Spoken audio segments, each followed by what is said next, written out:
This right here is the intro. Good morning, YouTube. Yeah, good morning. Oh, you too. When it's almost over, then I'm gonna say this is homeboy fishing, and then we're gonna get some. That's gonna be here.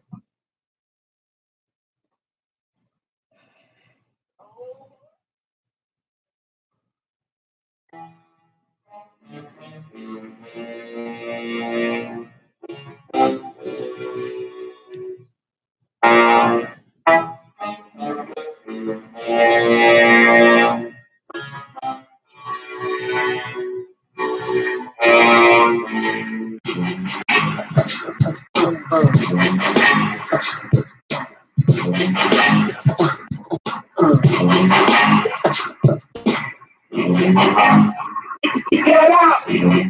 Some steady, get the get out! Throw your hands in the sky! Squeeze it in the back, sipping yak, yo, what's up? Ladies, looking hot and pretty. Doing the jam in the club, hot city, worldwide. What's up, y'all? It's a football with a Dabbing Fishing broadcasting live from the Q Cave. We have the NFL Conference Championship weekend broadcasting. Oh, we had a bad week last week. Homeboy Fishing. We had a bad week. We had a bad week. Homeboy Fishing didn't do good at all last week. He didn't do good at all. Since we picked the same picks, I didn't do very well either. I know. Hey, you know one thing? Philadelphia lost. So we did get something right. Break it down. Tell me what we got going on. Good morning, folks. With a Jefe fishing. I am the Jefe. This is Homeboy Fishing. What is going on, people? Break it down to you like this. We're going to go right into the fishing forecast. We're going to have a recap of last week's games. And we're going to get into our conference championship games for this weekend. We got two very good football games. And then we got a few topics of the week for those who want to stay to the end. And the topics of the week, as always, are very, very interesting. But before we get the show started, it will be bad of me, ashamed of me as a member of Omega Psi Phi Fraternity Incorporated of the Divine Nine, not to give a shout out to 3 of the 4 sororities that recently celebrated their birthdays, their Founders Day. I'm going to get a shout out to them Deltas, my sisters, my girls, Delta Sigma Theta. They celebrated their Founders Day last Sunday, January 13th. Then it was followed by Alpha Kappa Alpha. Those ladies in pink and green, they celebrated their Founders Day on Tuesday, the 15th. And finally, those pretty ladies in blue, Zeta Phi Beta, on Wednesday, the 16th. Shout out to each and every one of you great sororities out there. Keep doing your thing, and happy Founders Day. Oh, good. Hey, bro, now wait, is it time for the fishing forecast? No. First of all, we're going to give a shout out to the family and all our viewers here. Wrapping up 2 years. I'd like to thank you, first of all. That's 2 years straight. A lot of work, a lot of games. You can check us out on all streaming platforms, asparradio.com. That's right, YouTube.com, iHeartRadio, YouTube, Spotify. X Squad's all over the place. But fishing forecast, ain't no fishing this morning unless you out there right now because it's about to rain, man. That front is coming this it might say tornado. Yeah, so everyone stay dry today. Don't go fishing. Sit back and watch Duke and Virginia play at 6 o'clock. Yeah, watch that game. So we'll talk about that later, but let's keep going forward. And also, there's something. Oh, we're going to talk about that. Yeah, and we're going to have you can call in. The full feature of the show. But anyway, folks, we're going to recap last week's football game. Wow. As Homeboy Fishing said, we didn't do too well. We thought the defense win championships. This is the new NFL. Offense win championships. Yes, offense win championships. So let's get into it. So we have a recap of the game. So Homeboy Fishing, was there a team that impressed you last week when they won their game? Yes, the New England Patriots. You can say what you want to say about them Patriots. I'm going to talk about them later. But it was very convincing to smash mouth. There was a point in the game with 6 minutes to go in the second quarter. New England had 21 first downs. San Diego had ran a total of 20 plays. Wow. You know, that's total dominancy when you look at it. But we're gonna get more on that later. We're gonna get more. You know, that's a fact. New England had a ball control game with passing. That Tom Brady in red form. I agree, man. The team that impressed me last week is man. Yeah. They scored touchdowns on their first 3 possessions. Punishment. They completely revamped their offense, and like you said, went to smash mouth power team. And their defense stepped up and dominated the Chargers from the first to the fourth quarter. New England by far really impressed with last week. I really got caught up with the glitter with LA and the Chargers coming in, and it was ugly. And Brady was 7-0 against the Chargers. Now he's 8-0 against the Chargers. Give a shout out to Maurice, Will, Greg, Eric Glover, my mother Maria, my mama, Jerry out of Tuskegee would say, "What's up?" Check this out. Do you have an offensive player from last week that actually balled and impressed you? Yes, Alvin Kamara. Okay. In the second half, he was hitting the hole like a running back supposed to hit the hole. Low shoulders.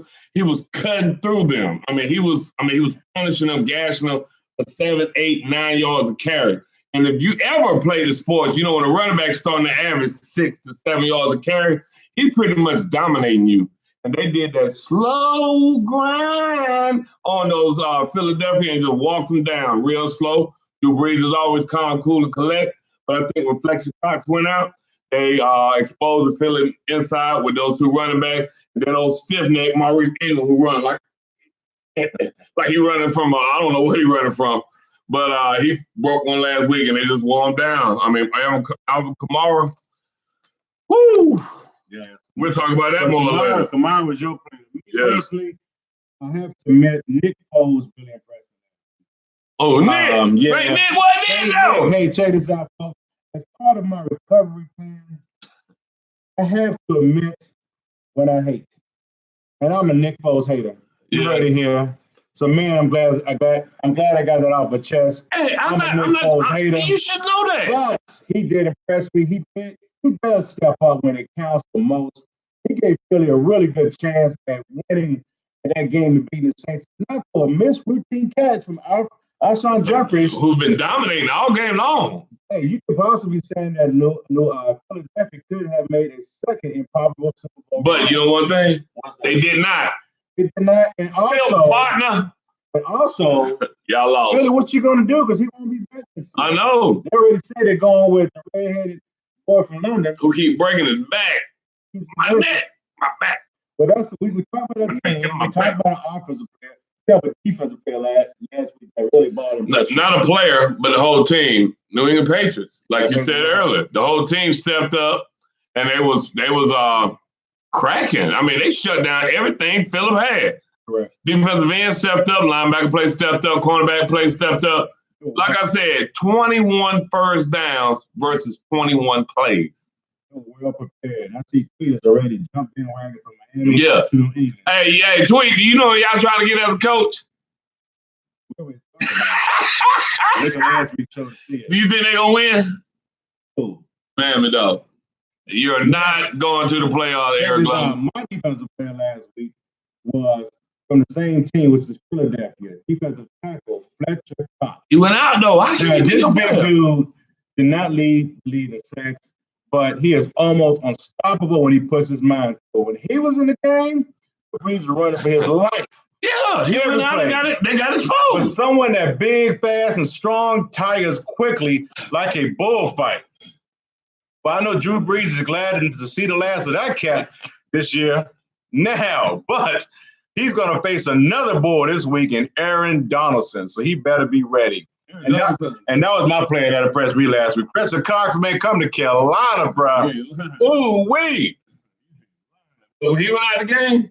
Yeah, he was big. He needed some rest. No, he meant to hurt his ankle. Man, that's just tired, man. Tired. That big joke, he get tired quick. If you ever see a bullfight, bulls, they go hard for the first minute. Then after that, it was like, okay, go ahead and make a hamburger out of me, bro. Go ahead and make it. Hey, it is what it is. But those are our players, man. So we're gonna get into our games this week. But before we get into that, let me break something down to you real quick.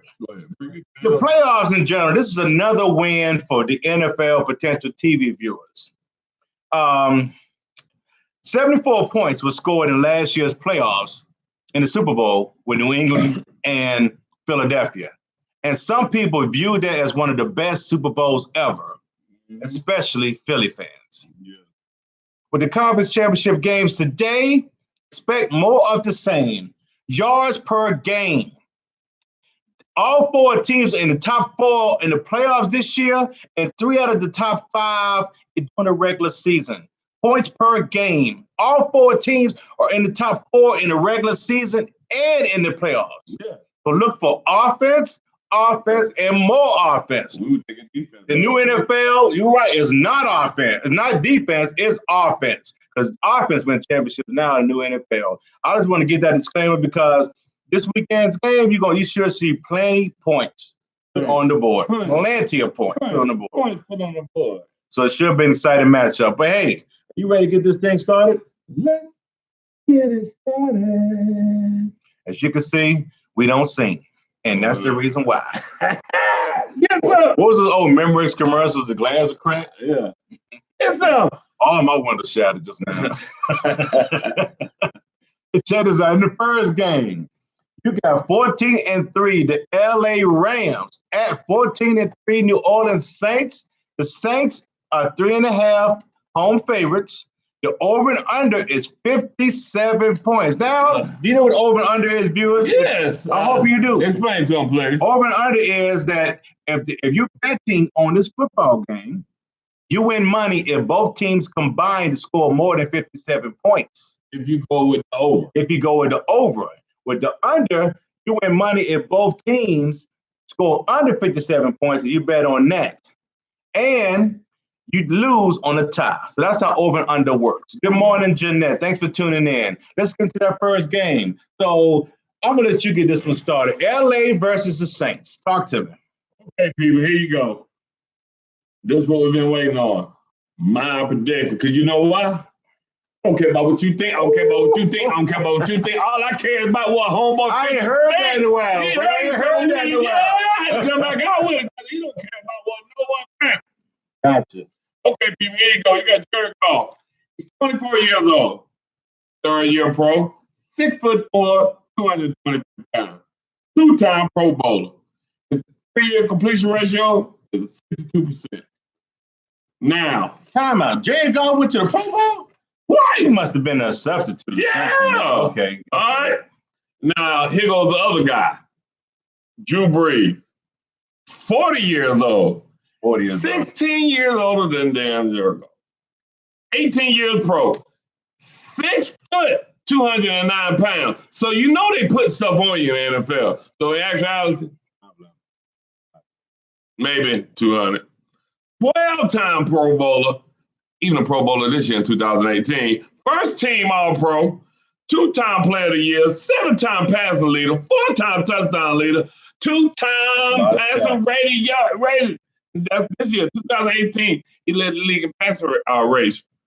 He got NFL records, #1 career passing, #1 career completion, 97% completion ratio. What in the world is going on? I know what's going on. It's a changing of the guard. This dude is 40 years old. That's what's going on. I can do incredible things. Yeah, right.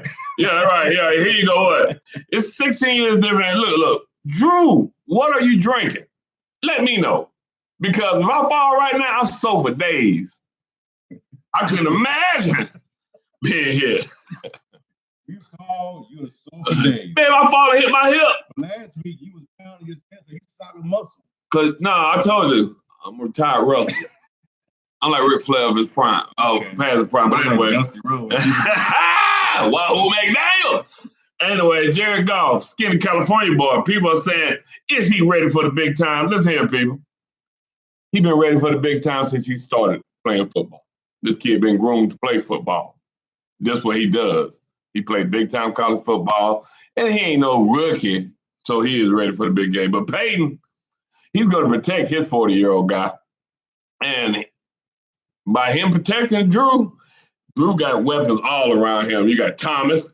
You got Hill, Mr. Everything. He play on special teams. You may see him catch interception. Man, that cat's like, I don't want to be on the clipboard. I want to be in the game. Yeah. He's back a quarterback. He's like, Is he like the second string back or quarterback?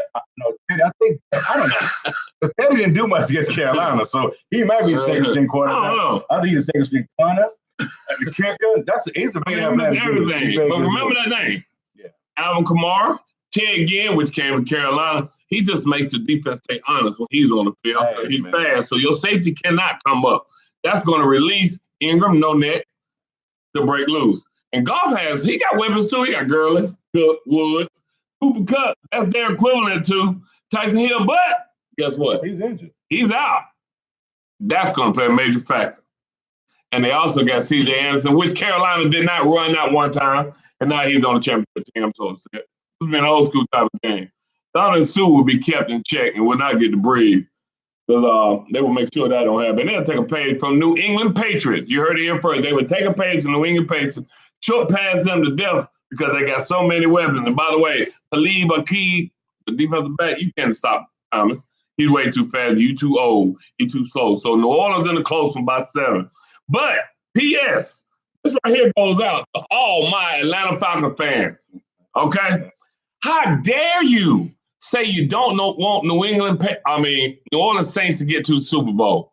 How dare you? Shame on you. They're an NFC South team. I'm a Carolina Panthers fan. So you know who I'm going for? I'm going for New England. They're in our same division. New Orleans. They're in our same division. I mean, how dare you? You got the mayor saying that, police chief, people down there. We don't want New Orleans to come. You know why? We don't want New Orleans to come. They're going to cut up. Yeah, sports talk, people talking about it. It was on TV, it was on the news. New Orleans fans, Saints fans going to cut up. But you me tell you what's so sad about it.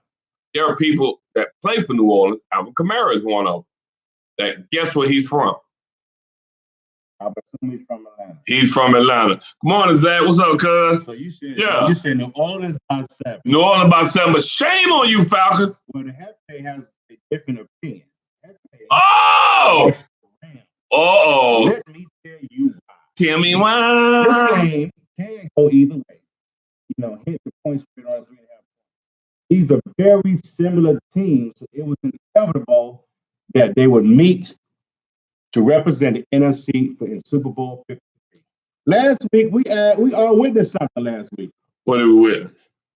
That LA Rams actually has a defense. That high-priced power defense finally stepped up. They held Ezekiel Elliott to 47 yards rushing and were never in danger of losing a game. The Saints, however, they just survived against Philly. In Week 9, LA made a trip to the Big Easy and got outclassed 45-35 for their first loss of the season. New Orleans scored 35 points in the first half and never looked back. So, does LA have a plan like Philly had for the rematch?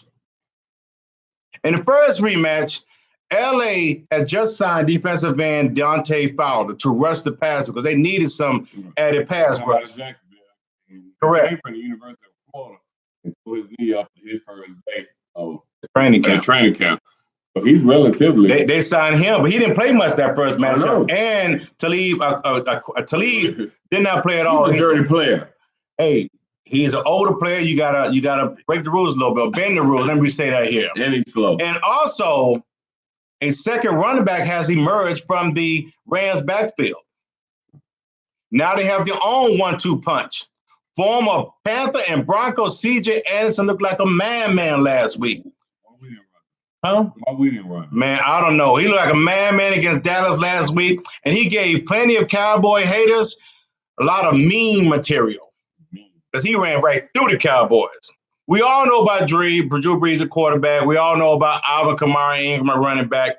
But the Big Easy sports car, the wheel and the tires on that thing belong to Michael Thomas. Michael Thomas had 125 receptions, who led the NFL, over 1,400 yards receiving. If the Rams want to win this game, they got to stop that guy. Remember a couple weeks ago, he had 115 straight passes from without a drop. And he has, his hands got to me, he's the to me, he's the receiver that you see now because they're no longer afraid to go across the middle. And this cat is fearless across the middle. And if you watch him, he's no longer afraid to go across the middle. He's a bad, bad boy. But where was I? I was saying that, that basically, this way, here I was here. Drew Brees only threw one interception through the first 11 weeks of the season. Since then, he has thrown 5. The Saints got the Eagles got by the Eagles last week, but the blueprint is out and for sale on Amazon on how to beat them. Well, the Rams got Amazon Prime, and they bought the blueprint and from Philly for 2 cheesesteaks and a mixtape. What? And a mixtape. Yeah, that's still making man. A mixtape. Mixtape. Hey, 2 cheesesteaks and a mixtape, and they got the game plan for Philly. To me, the Rams player that must step up to win is Sue, a.k.a. Donkey Kong. The Saints are going to double and triple team Jefe's Defensive Player of the Year, Aaron Donaldson. So he must step up, and the Saints have to feel his presence. He will. So for the first time since 1999, those Rams are going to make another Super Bowl appearance. Rams win by 6. So we're a little bit off on this one. Hey, everybody out there who watching, give me a thumbs up. Let people know. Already tap on there. Let everybody know where you can find us online. If you want to go, you can go to xyradio.com. You can see us online. So that's right. xyradio.com. Check this out, folks. Let's keep this thing moving. Our next game, and this is the game, the AFC game. We got the 12-5 New England Patriots at the 13-4 Kansas City Chiefs. The Chiefs are favored by 3 points. The over and under on this one is 57.5. So they predicted a score of 57.5 more than the half point more than the Saints and the Rams game. And this homeboy fishing distracted over here, the Jefe is going to get this one started. The Jefe likes Kansas City. And let me tell you why. Man, thank God for cable TV. Because watching this game in person might be asinine. Temperatures are supposed to be between -5 and 10 degrees. Cold. It gets cold in New England too, so I really don't think that weather would be a factor. I really don't think the weather be a factor. Like in the NFC game, if a couple of plays go New England's way, and they could win this game. Andy Reid, KC's coach, won a crucial game last week in the championship game. So he got that monkey off his back. Because prior to that game, he was 1-4 in the playoffs at Kansas City. But Andy Reid, over the last 4 seasons, has had success against Bill Belichick. They have split their last 4 games. In their last meeting in week 6, New England won 43-40. New England, Sony Michel, that was his breakout game. 106 yards, 2 touchdowns. Tom Brady did his thing. 340 yards, 1 touchdown. What KC did on the other side countered that Kareem Hunt had 80 yards, but no touchdowns. He's gone now. But Damian Williamson looked like he's ready to toe the rock. And Patrick Mahomes did his thing last time they played, 352 yards, 4 touchdowns, but he had 2 interceptions. Those 2 interceptions were the reason why KC lost. And if he does that again, they will not win this game. To the Jefe, whichever team puts 7s on the board quickly will win this game. So the first to 30 wins.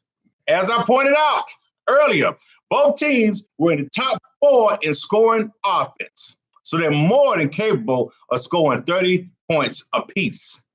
Against Indy, KC running attack was the difference. And their superstar quarterback did not complete a touchdown pass for the first time since week 5 against Jacksonville. Shout out to Skeezy in Duval County.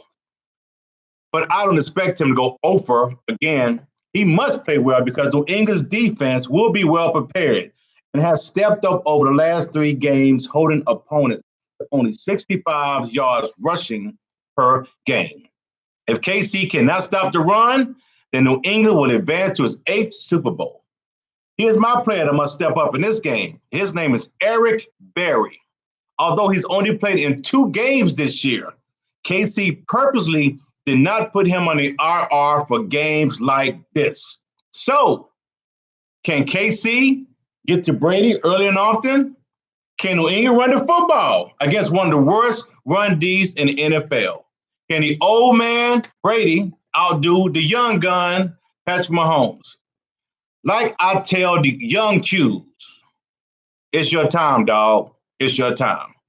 In the battle of the ages, pun intended, KC prevails. All right, Kansas City moving on to the Super Bowl to bring a dream matchup between KC and LA. KC by 4. KC by 4. Homeboy Fishing, you got the technical. I got a little technical difficulty. Listening on xparradio.com who's tuning in live. I'm back on air. I don't know how to hit a button. It's hard to realize this when 2 people running this show. It's a 2-man show, so they saw the back of your head for the last 5 minutes. No, but we're back online. Here we go. I was listening. All right. But so what do you like, Homeboy Fishing? I'm gonna break it down again. Here we go again. Patrick Mahomes, son of former Major League Baseball pitcher Pat Mahomes, 3 years old. I did it, but it's a daddy playing that. But you don't know a lot of baseball players. A lot of people don't. That's why I will play the game. You're right. But anyway, he's a 2-year pro, 6'3", 230 pounds. He's pretty big. Yeah. First year Pro Bowler, 2018 Pro Bowler, first team All Pro, touchdown leaders. And I'm gonna add one more stat. Go ahead. And I'm also gonna add is that he should be the NFL MVP this year. Okay. Keep going. All right. Here goes that other guy. Hot somebody. I thought Drew Brees had it. What's up, T. Scott? What's up? You thought Drew Brees had one? Let me tell you something. Tom Brady, 41 years old. Tell me how, Tom. Yeah, he got that woman at home who makes sure he eat healthy every day. She from the island. She from the country. Yeah. You know, special herbs in this tea in the morning, bro. Mm-hmm. You call it herb. Anyway, he's 19 years old. He's 19 years pro. 19 years NFL.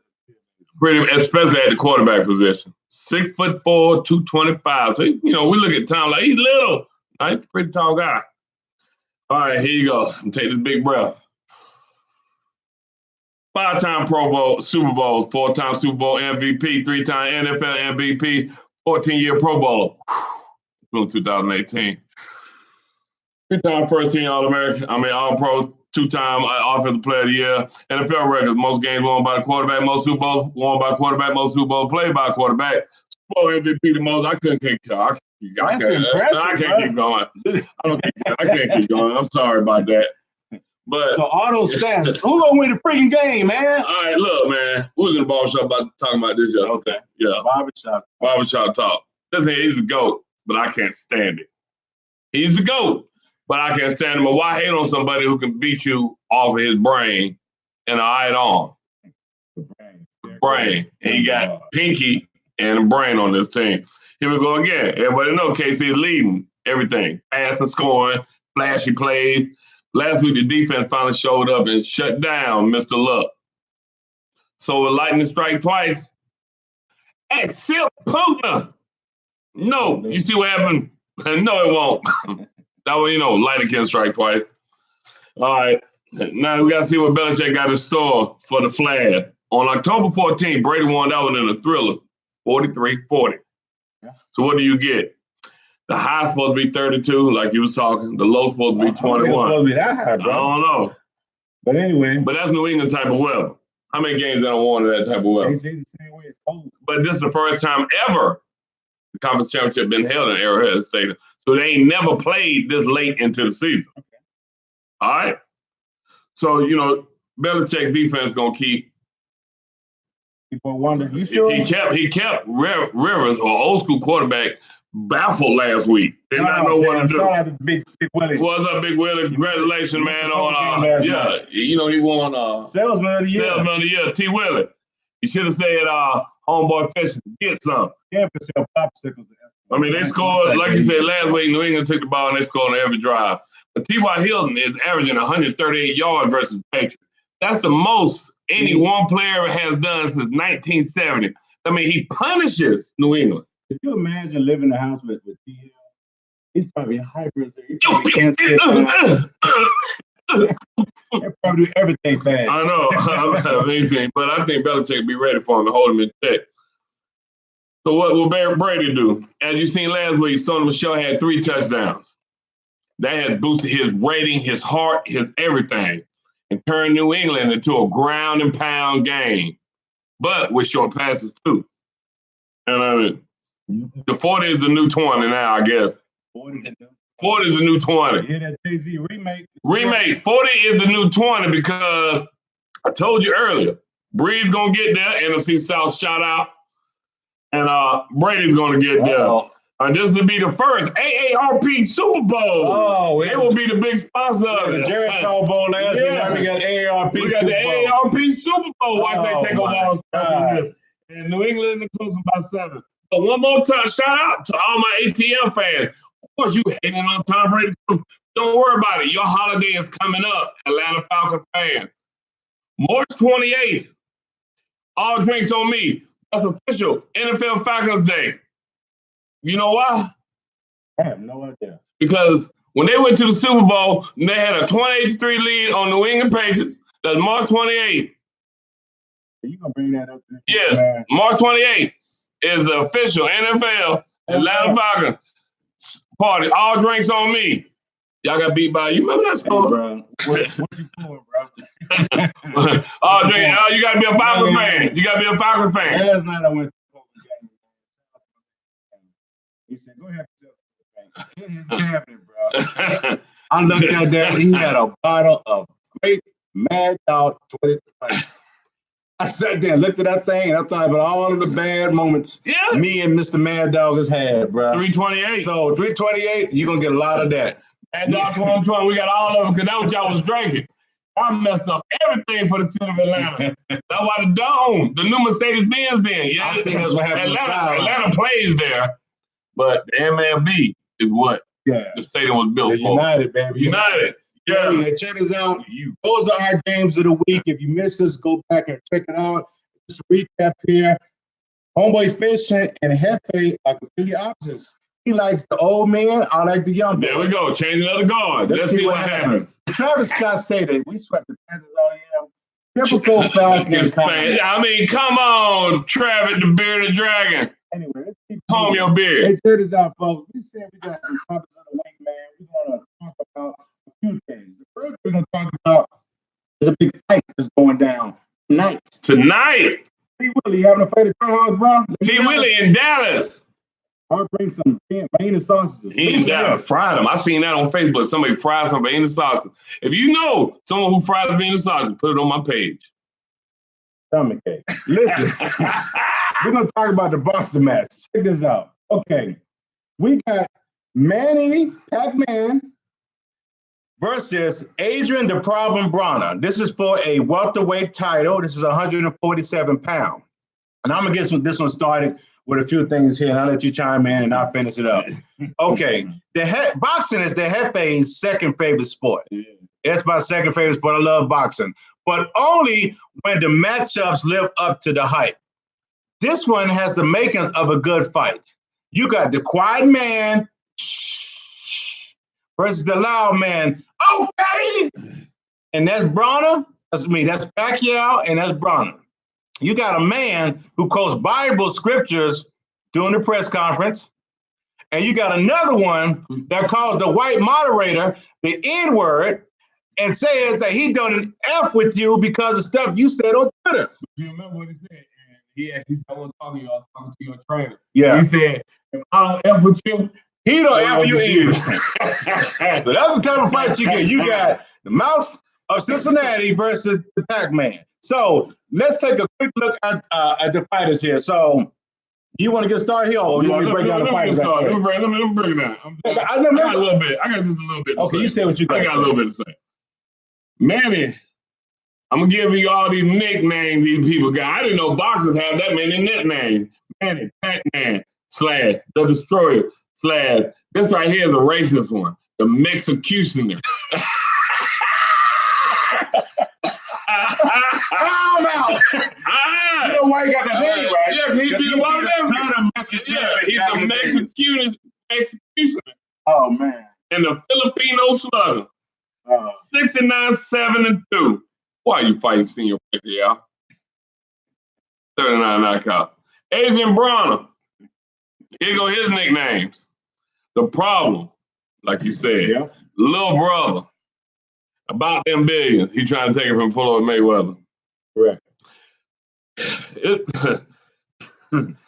dude is like that. You know, you ever seen that thing where you get the two angels on your shoulder? Yeah, you got. And you got the white angel, you got the red angel. Yang, baby. He done beat up the white angel. And that's him. He's a brother. I mean, I would like to say that, but he gives the most realest conversation that you can get on your corner store in the back of the house that they run in a trap in. I just think it's a payday for both. And both of them are trying to get one more mega payday off of guess who? God almighty. Bronner, go ahead and knock the dude down the 8th round. Stay tuned to 8 Squad Radio. I think I'm going to have a boxer calling in, and they're going to give a real opinion on what they think going on. So you said Bronner knock out the 8th? And hey, they're going to knock out. They're going to stop the fight. This is the old man out there. This is the Jefe talking right here. Now, I'm going to give you a little bit about the fighters for all you people out there who really going to follow boxing, okay? And so, Homeboy Fishing gave you some great stats. The execution is classic. But let me tell you a little bit about the fight game here. So, first, the Pac-Man. He's 60, has 60 wins, 7 losses with 2 draws. He's a southpaw / unorthodox or left-handed fighter, if you want to keep it simple. He is known to have quick hands and the amazing stamina and aggressive boxing style. Some notable opponents. He has fought Floyd Mayweather Jr. and lost. He fought Timothy Bradley twice and won. He beat Miguel Cotto. He beat Oscar De La Hoya. And he fought Juan Manuel Marquez 3 times. He had a loss, he had a draw, and he got knocked the blank out. That's what he did in those 3 times. He has won titles in 8 different weight classes, considered one of the best pound for pound of all time. In his spare times, he thinks he's a basketball player, but he's really the senator of the Philippine Islands, although I'm not quite sure how much power is in that position. He's one of the senators. He is 40 years old. With boxers, though, they get old in the ring overnight. And it's rumored that he is attempting to have another mega fight against Floyd Mayweather Jr. I don't know if we want to see that again. I'm not paying for that one. Now, check this out. I'm not paying for that one. Like Maurice said, you can catch us on xsquadradio.com. On Facebook, look at the address here and join in here. Now, I've been football with the David Fishing on any platform. You're going to see us. Okay. Google it. Football with the David Fishing. Next round. Now let's look at the problem. Adrian Bronner, 33-3-1. Homeboy Fishing, I can't stand this dude, man. He's completely arrogant, man. He's ignorant. He is. Man, let me tell you. He went off on the news. Okay, here you go. Known for his dad brushing his hair when he entered the ring. Running his mouth. He's underachieving. He's what you call an orthodox or right-handed boxer. So notable opponents for him. He's fought Mikey Garcia, who's pretty good, Sean Porter, and Marcos Mandana, and he lost all of them. He has never been knocked out, though. He's a counter puncher, a defensive boxer with a solid chin. He has won 4 titles in 4 different weight classes. Initially, he said he modeled his boxing style after Floyd Mayweather Jr., but later recanted after Floyd dissed him. Now to the fight. To me, this may be Bronner's last chance of being relevant in boxing. He has a big mouth, but he has yet to show up on the big stage. So he showed for this one. Pacquiao would do what he does, which is to constantly pressure Bronner with punches from different angles. Bronner's a strong dude, though. So he's going to look to counterpunch and catch Pacquiao like Juan Marquez did later in that fight. As always, in boxing, styles make fights. Style makes fights. To me, there are 2 questions that will determine the winner of this fight. Number 1, like you said, age, stamina. Does Pacquiao still have it? Or does he get old in the ring right in front of our eyes like most boxers do at this age? You saw it recently with Triple G when he fought Canelo. At the end of that fight, Triple G was ready to retire.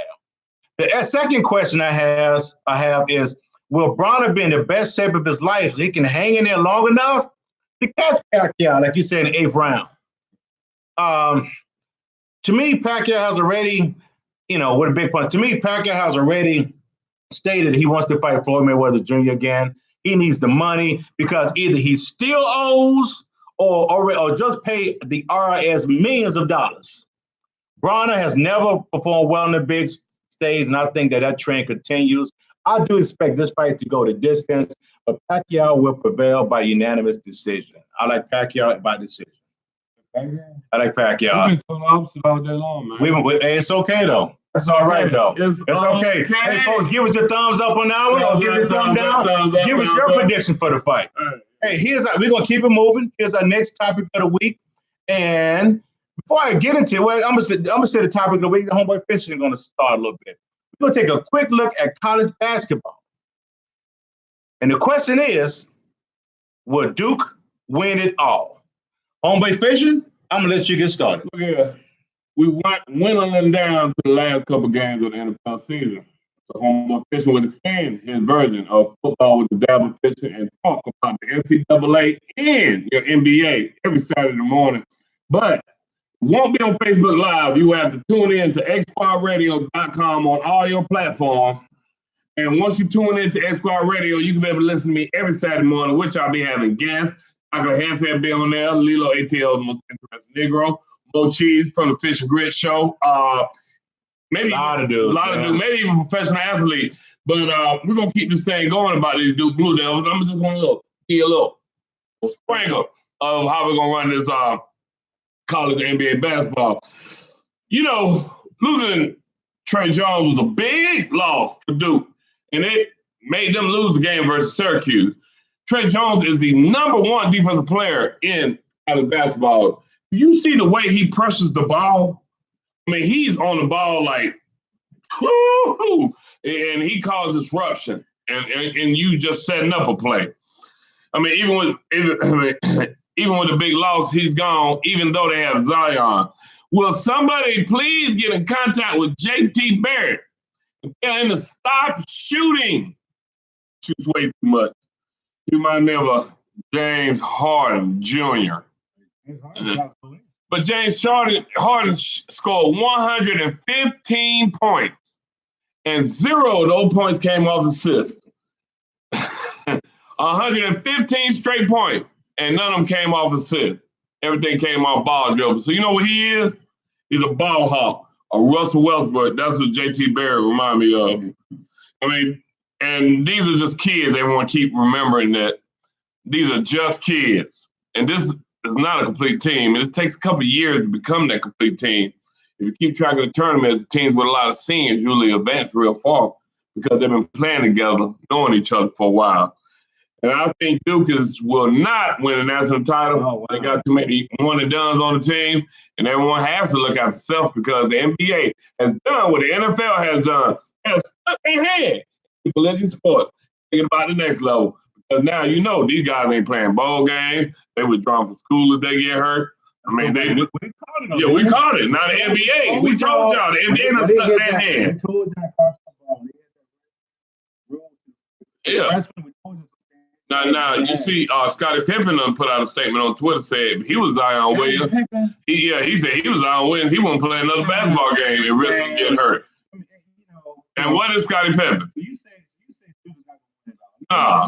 Let me get this thing, man. I am not a Duke fan. I am. Let me say he's a Duke fan. I'm not a Duke fan. I like the Tar Heels. You don't have to acknowledge the elephant in the room, and that elephant is Duke. Duke is the Golden State of college basketball. Although they look vulnerable at times, teams they're barely getting by teams, they're getting beat. These freshmen are simply learning how to play together. When the tournament times arrives, their 3 freshmen and former McDonald's All-American, who are also projected to be the first 3 players in the 2019 NBA draft, will be ready to play. Real full players. So, in the Jefe's opinion, yes, Duke is going to win it all in March. Just like Kentucky did with those fabulous 5 freshmen, like Duke did a few years ago. Regular season, just practice. Look at Golden State. And that's Duke in basketball. Boogie Cousins back. I watched on that game last night. He's just a bully under the goal. I mean, he pushing people out the way. Big man. He's wide. I mean, he's going to the goal just like. That's a big man. So Maurice like UNC. UNC will be competitive, man. No, they will not be competitive. They will. At the end of the day, man, you just got a ton of time. Like I said, these freshmen, like you said, they haven't played together long. They learned to play together. Today they're gonna play against a real good Virginia team. It's gonna be a good measure rod to see how well they do. The Virginia team got some seniors, juniors. They got older players on the team. Yeah. See what the young, but they without Trey Jones. This is our last topic of the day, and this is one that I'm sure you've heard about by now. Hold on, let me break it down. Woo! I just won a national title. He just won a national title. Please treat me with something to eat. Those Clemson Tigers. Trump. They went to the White House for the typical visit for the national championship. We don't get a disclaimer about us in politics. No, we don't typically do that. Politics, but this is not really political. But I still want to mention it here. Check this out. Trump, when the Clemson went to the White House, Trump, he said it out. He said it out. Man was said it out. Mean for those people who don't know what said it out. Trump said it out to the Clemson football team. Setting it out? Setting out means when you go to someone's house and it's laid, all you can eat and all you can drink is laid. That's called a set out. Set it out. And so Trump set out McDonald's, Burger King, and Wendy's. So check this out. Do you have any opinion on Trump and his set out meal for the national champions? I feel every child should participate in some kind of athletics there once in their career, no matter if it's football, basketball, soccer, softball, baseball, track and field, so they can feel how it feels to lose. Because in life, it's all about losing. Why I say it's all about losing? Because once you learn how to lose, you learn how to come back, make a comeback. All right? Trump has never lost in his life. His daddy has always been there to bail him out. When he went to a military academy. So therefore, he got the best so-called what? Education. He turned 18. His daddy gave him what? $1 million. So he has never been told no his whole entire career. 18, $1 million. $1 million told him to go start a business. All right. So he doesn't know the hard work, sweat, blood, and tears it takes to make it to extreme level in competition, no matter what your sport is. He thinks that these are kids. Hey, Trump, excuse my language, these are grown damn men. They just in baby boy bodies. Most of these kids are going to the NFL, so this type of food they're not going to ingest because they're trying to get slim, trip, and thin for the combine camps coming out. Trump, shame on you for having 100% of no athletic body in you at all. 100% of no. That's horrible. No, I mean, I wouldn't want to eat that. I mean, hey, maybe if I was in elementary school. Thumb up or something. My research. He's right. He is right. Tuna is much better than these burgers. Set out McDonald's, Burger King, and Wendy's, which is a very exciting meal for an 8-year-old kid. 8-year-old. Claims he did it because the government shutdown. He paid for and it. Even bragged he paid for the meal out of his own pocket. Do y'all see the irony in that? A millionaire / billionaire bragging about picking up the bill for fast food. Come on. Hey, knowing Trump, he probably changed the name of the quarter pounder with cheese to a Royale with cheese from the movie Pulp Fiction, just to make it sound fancier. But for real, people, look beyond the words and the pictures that he's posting about this. This is a very disrespectful gesture to the African-American athlete that dominates college football. African-American athletes have been very outspoken against Trump lately. So this is a subtle form of payback, in my opinion. But with him, there's always ulterior motive. Hashtag POTUS. So that's my opinion on it, folks. Look beyond the words and the happy smiles with the McDonald's and the cold fries. Yeah. That was disrespectful. If you don't eat McDonald's fries right when you come out the drive-through window, by the time you make it home, they taste like what? They taste like cardboard. I mean, Michael Strahan, like Maurice said, he offered them a meal. Quavo, the rapper, offered them a meal. I can't even recall it. Hey, come down here, Cliff Tiger. I'll take a fish and keep trying to catch your meal. These guys have meal plans in their schools. These guys eat steak lounge. They like these. So when you go to the White House, it's the top of the food They don't eat McDonald's. You get McDonald's. They eat. And he did that because the government shut down, whatever excuse that is. Yeah. I understand, folks. Open your eyes and see what's really going on here. That's a disrespectful gesture towards the athlete. Hey, Homeboy Fisher, I don't have anything else to say, but I know you do. I do. Hey, look at here, everyone. Got a pen and a piece of paper. Someone type down this number: 762-499-2570. That is 762-499-2570. Somebody type that in there. Type it in there for me, Maurice. Check that out. That is the call-in number. We're going to transfer off of Facebook and YouTube and go strictly on the X Squad Radio. And you'll be able to call in, give your opinion on our topics of the week, your games of the week, and get your 3 minutes of fame. Hey, don't worry about it. X Squad Radio, family, talk ahead, fame. Here we go, folks. Check this out. As we talked about, some great football games this weekend. Bad weather today in Atlanta, Saturday. Sit back and enjoy the games. There should be plenty of touchdowns aplenty. Tune in for the, I guess, the after show. X Squad Radio. Tune in for the after show. Call the number in. Give us your opinion. Give us your opinion about the big fight, about the football games, about Duke winning it all, or whatever you want to talk about. But you know what? This right here about Chocolate Jefe, Homeboy Fishing, their hard work and dedication we have been putting on. Those people who've been involved in us on the side and in the back that helped us expand our viewers and our ratings. Thank you. Like we said, Maurice put the number out there one more time so people can call in and give their opinion of the show. Well, just give it to them one more time. 762-499-2570. I will be playing a short tune while we get ready to go straight to radio. It's dedication, Kendrick Lamar, Nipsey Hussle. It's about hard work. That's all it's about. Oh, Andre Harris, don't hate on Duke. Hey, folks, thanks for tuning in, folks. Get Duke, some. shout out to Rudolph. YouTube. It's been fun.